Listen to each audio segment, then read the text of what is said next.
The foundation myth of the European Union is that it was created after the Second World War in order to prevent war between France and Germany.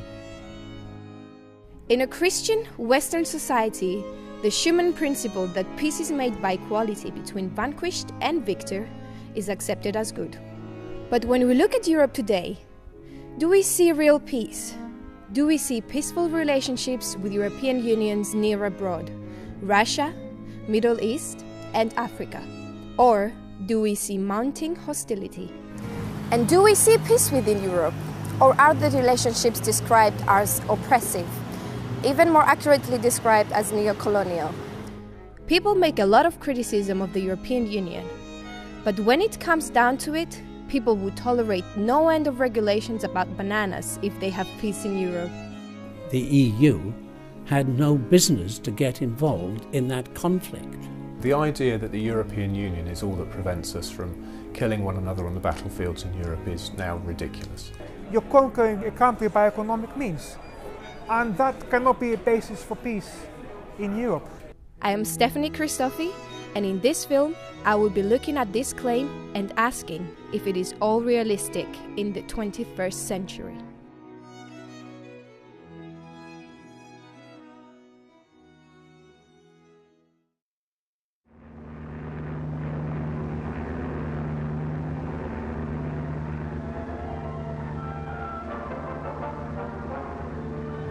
World War II was, as the name suggests, not just a European war, it was a world war. Japan was a major enemy, but peace was established without the EU there, nor any model even remotely similar. Since the war, Japan has played a major part in world economic, you might say Western development. These cameras are Japanese, not European. The major belligerents in World War II were Britain, USA, USSR, Japan, Germany, China. We were left with a Cold War, an unresolved conflict between the West and USSR. France had not really been a part of World War II because France was not Hitler's main enemy. Even in World War I, the Schlieffen Plan, Germany's attack on France was a strategic necessity, and the Kaiser said that this is the final conflict between the Teutons and the Slavs. For Hitler, it was a conflict with the Slav, with Russia. In 1950, making peace with Germany or France was the easy bit. The real division in Europe through history has been between German Europe of the Teutons, including Catholic Poland, and Orthodox Russian Slav Europe. The only war Britain has actually ever fought against Russia, as they were usually allies, was the Crimean War, which was started by France to support Catholic monks squabbling for some relics in Jerusalem cared for by Orthodox monks. Today there's an opportunity to heal this rift in Europe. So why is the European Union perpetuating this division? Over the last 4 or 5 years, it's continued with its hostility towards Russia.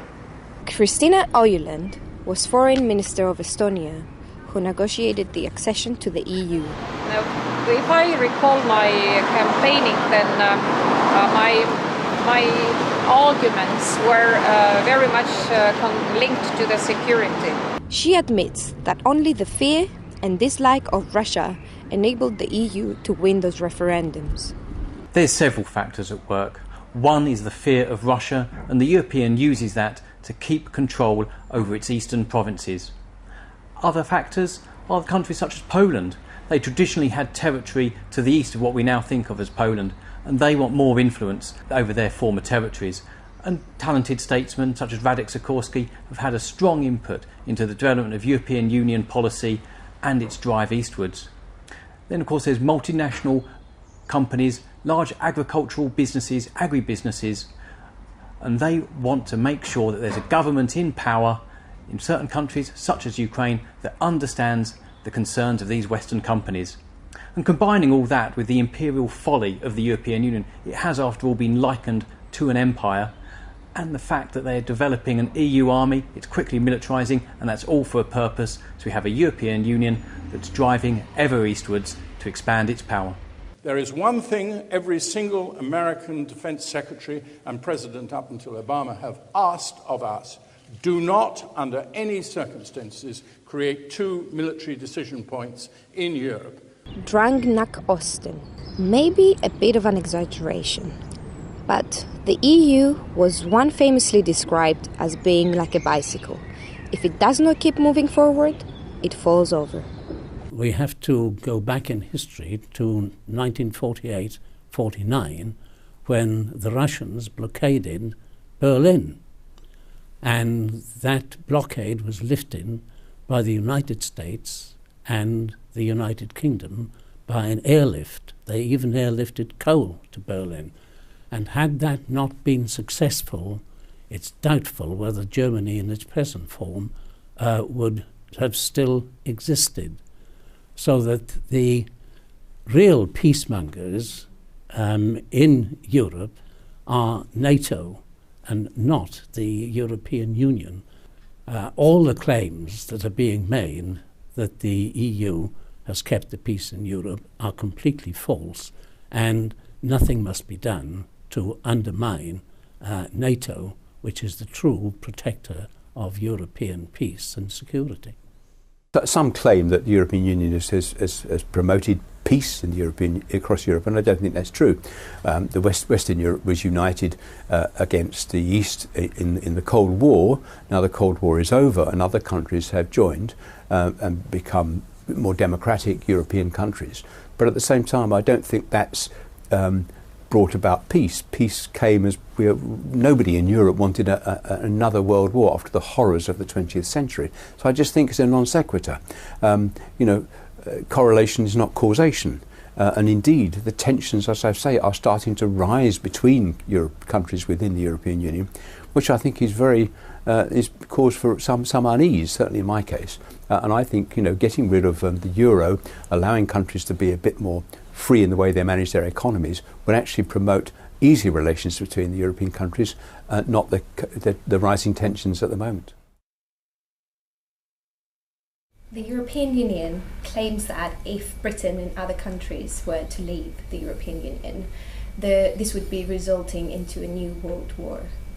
What is your opinion? I think that's a hysterical and ridiculous claim. The idea that the European Union is all that prevents us from killing one another on the battlefields in Europe is now ridiculous. Clearly the continent is not in conflict at the moment, but tensions, I think, have been rising in the European Union because of the insistence on governments that when countries have bailouts, they have to observe very harsh conditions.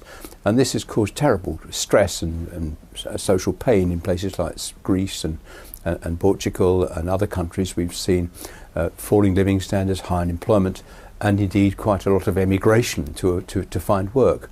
And all of this is being caused by, I think, the tensions inside the European Union, particularly inside the Eurozone because of the euro. It's true that the EU was born out of the horror of the Second World War, and particularly amongst people on the Franco-German border who had seen two world wars. But so much has changed since then. Between the internet and travel, we've become friends with people right around the world, and not just in the European Union. And the idea that we would today have governments seeking to advance themselves by violent means is really faintly ridiculous. It's NATO that's kept the peace in Europe since the war against external threats. And the old ideas which led to economic nationalism as war, well, they've been suppressed. And if anything today, what the European Union does is raise those old economic nationalisms to the level of a continent. Until the last few years, the EU presented itself as a balance to, if not a rival, of the USA. But now, especially when we look at recent crises, we see the EU really following the line laid down by the USA. It even looks like a client of the USA and of a bizarre neocon desire to recreate the Cold War. It's very true that in the Ukraine there was opposition to the elected president, but that was no call for the United States and the EU to get involved and to encourage the rebels. The president was properly elected, and as in all countries, there is an opposition, and the opposition gathered together and indeed caused shooting and what became a rebellion. But the United States and the EU had no business to get involved in that conflict and on one side of it. And they actually encouraged the rebels in Ukraine to overthrow the elected president.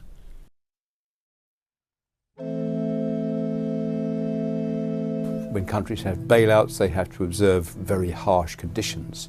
And this has caused terrible stress and social pain in places like Greece and Portugal and other countries. We've seen falling living standards, high unemployment, and indeed quite a lot of emigration to find work.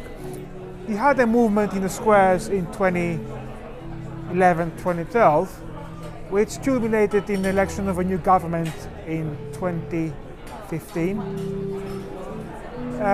This government tried to renegotiate Greece's bailout agreements and its debt. When the European Union refused to negotiate, Greece held a referendum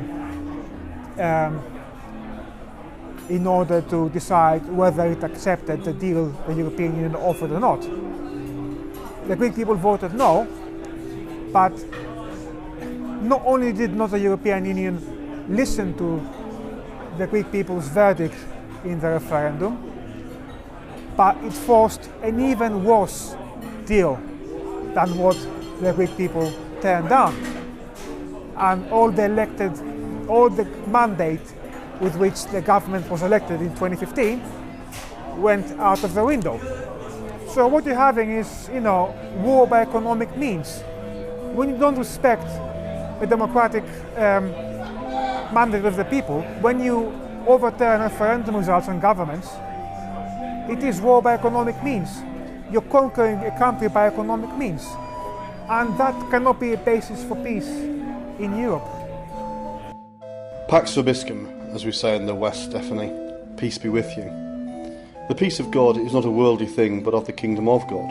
Jesus did not come to liberate Israel from the Roman Empire, after all.